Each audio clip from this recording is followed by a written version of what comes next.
On a late summer day in 1778, the quiet colonial town of Pondicherry, nestled along India's southeastern coast, found itself on the edge of a storm.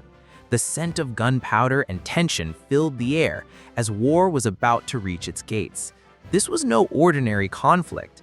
It was the ripple effect of a global struggle that began thousands of miles away in North America. As Britain and France once again clashed, the colonial world would bear the consequences. And in this episode, we explore one of the first major battles on the Indian subcontinent sparked by the American Revolutionary War, the Siege of Pondicherry. Global context: a war across continents.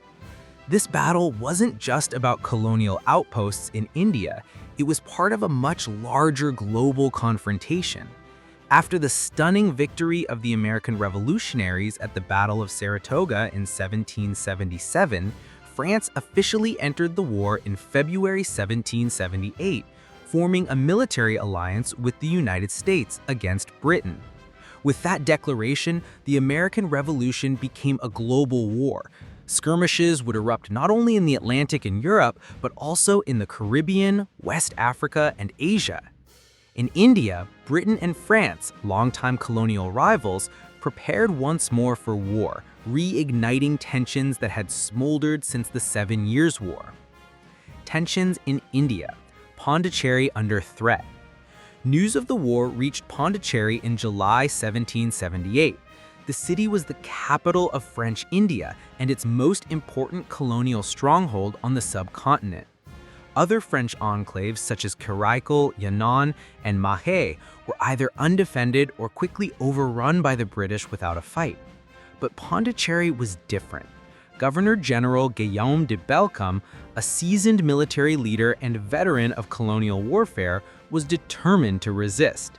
He commanded about 700 French soldiers and 400 Indian sepoys loyal to the French, along with a city whose fortifications had not been adequately repaired since the previous conflict 2 decades earlier. Efforts to improve the city's defenses had been hindered by years of political infighting among French colonial officials. But as the threat became imminent, Bellecombe acted swiftly. He reinforced palisades, constructed coastal batteries, sealed off city gates, and demolished any structures that might give cover to enemy troops. British mobilization. A massive force arrives. Meanwhile, the British colonial government and Madras wasted no time. They appointed Major General Hector Munro to lead a formidable force of nearly 20,000 troops, consisting of British regulars and Indian sepoys, towards Pondicherry. On August 8th, British troops began arriving near the city, and by August 20th, the siege was formally underway. To support the siege from the sea, Admiral Edward Vernon arrived with 5 warships: HMS Ripon, Coventry, Seahorse, Cormorant, and the East India Company's vessel Valentine. France's naval presence under Admiral Tronjoli was comparatively modest. His fleet included the 64-gun Brilliant, the frigate Pourvoyeuse, and 3 smaller ships, Sartine, Lauriston, and Brisson. In a brief but inconclusive naval skirmish on August 10th, the French successfully pushed Vernon's squadron back, with Tronjoli suffering wounds in the fight. A few days later, on August 25th, the French lost the Sartine during a careless pursuit of British merchant ships. Although the 26-gun privateer frigate Elizabeth arrived to bolster France's navy, the damage had been done. French naval parity was compromised.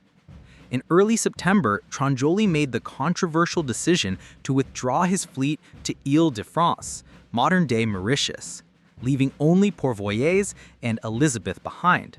Bellecombe was stunned. With no hope of resupply from the sea, the city was now completely isolated. The siege begins. In early September, the British began formal siege operations. Their engineers and sappers identified two weak points in the French defenses, the northwestern bastion and the southern bastion. On the night of September 1, some 300 British troops moved in to protect engineers digging trenches towards the city walls. To counter these advances, Bellecombe launched a diversionary sortie with a few hundred troops to feign an attack on the southern battery. The maneuver tricked the British into sending nearly 3,000 troops within range of French cannons, inflicting significant damage with minimal losses to the defenders. Throughout September, British batteries crept closer to the city. French civilians suffered greatly as artillery fire damaged homes, hospitals, and powder magazines. On September 19, a French artillery commander was killed. By late September, breaches were forming in the city walls, and by October 6th, British trenches reached the city's inner moat.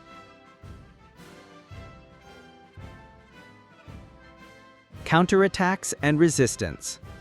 The French launched two notable night assaults in hopes of disrupting the British siege. The first, on September 25th, failed due to a loss of secrecy. A British guard was disarmed but not killed, allowing him to raise the alarm. The second attack, on October 4th, fared slightly better. French troops reached the southwestern battery while the crew was asleep, spiked the cannons, and killed several artillerymen. However, the damage was repaired within days. That same night, Bellecombe himself was lightly wounded by a musket shot, but he remained in command, rallying the defenders. The end draws near. From October 6th to 13th, heavy rain slowed the siege, but the British continued their relentless advance. They drained the northern moat, only for the French to flood it again. But the walls of the two targeted bastions had collapsed, and an assault was clearly imminent. Bellecombe had also run dangerously low on ammunition. On October 15, after convening a council of war, he sent a flag of truce to General Munro. Terms of surrender were negotiated, and the formal capitulation took place on October 18, 1778.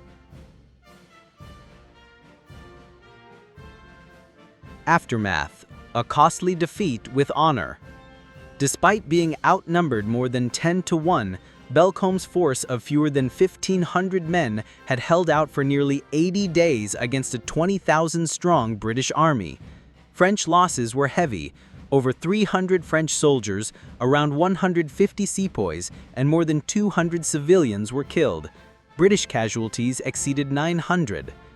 In recognition of their courage, the French defenders were granted full military honors and allowed to march out with flags flying and arms in hand. They were later repatriated to France.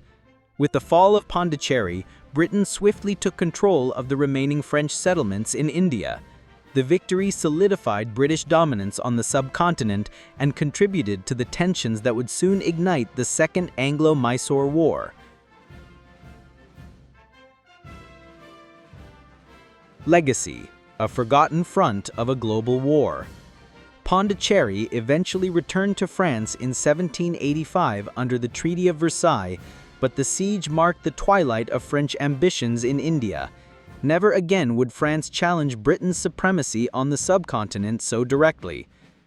Today, Pondicherry, now Puducherry, is a peaceful coastal town known for its charming French architecture and tranquil ambiance. Yet its streets and fort walls remember a time when it stood defiant, holding the line against overwhelming odds in a forgotten theater of a truly global war. If you enjoyed this deep dive into one of India's lesser-known colonial sieges, like, comment, and subscribe for more historical content from across the world. Until next time, history lovers, remember, even the smallest places can witness the greatest dramas.